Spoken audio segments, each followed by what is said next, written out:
All governments are immoral and criminal institutions because they force everyone, under threat of violence, to pay mandatory taxes for life. There are hundreds of taxes, from property tax to income tax to inheritance tax. You must pay them all, or else the government will use the power and force of its machinery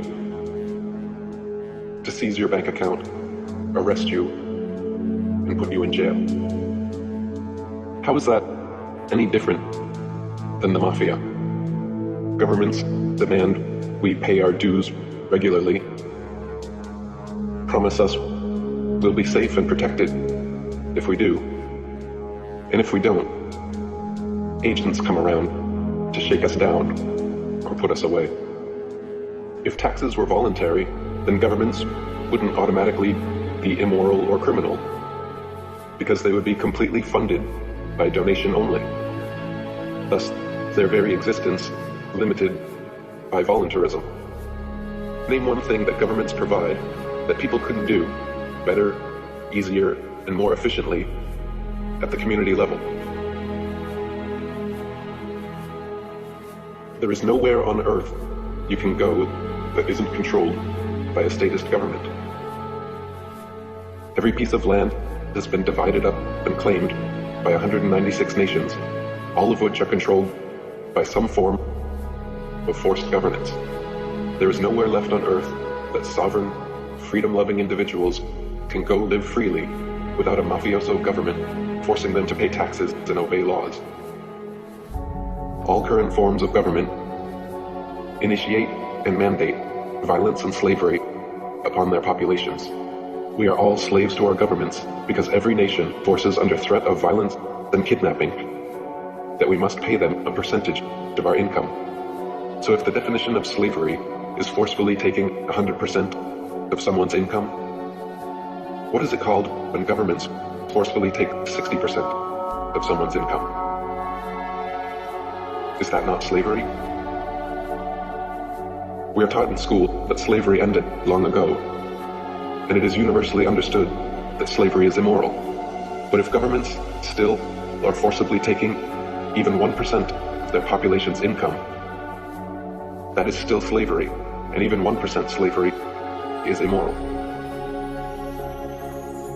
The very definition of the word government is mind control, and the vast majority of people worldwide are absolutely mind controlled by their governments, medias, and education systems to believe that their statist government is a moral and altruistic institution that exists for the benefit of the people.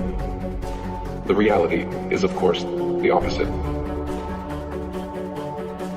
The reality is that all nations are like open-air slave plantations, allowing their servant populations to choose their occupation, giving the illusion of freedom, then swooping in on payday to steal the fruits of your labor. This is why all governments are criminal and immoral, and why the only system of just governance is anarchism or voluntarism. There is no political solution to the problem of government. Voting for a new ceremonial figurehead every 4 years has never, will never, and could never create any significant, lasting positive change, because governments cannot be improved or made moral from within. None of them respect the right of the individual to opt out of being governed. All governments around the world initiate the use of violence in the form of police and coercion in the form of taxes, and this is absolutely immoral and unacceptable. Consensual sex is moral because it is voluntary, whereas rape is immoral because it's forced. Similarly, things like charity donations and the free market are moral because they are voluntary, whereas theft and taxation are immoral because they are forced. The root problem festering within all governments around the world is not the rife internal corruption or criminality. Those are merely symptoms and side effects of statism. The paramount problem with government is that its mandates are mandatory. Its compulsions are compulsory. For governments to be moral institutions, all taxes and interactions must be made voluntary. If governments are honestly in existence for our benefit, then they must be voluntary and never initiate the use of violence against their populations.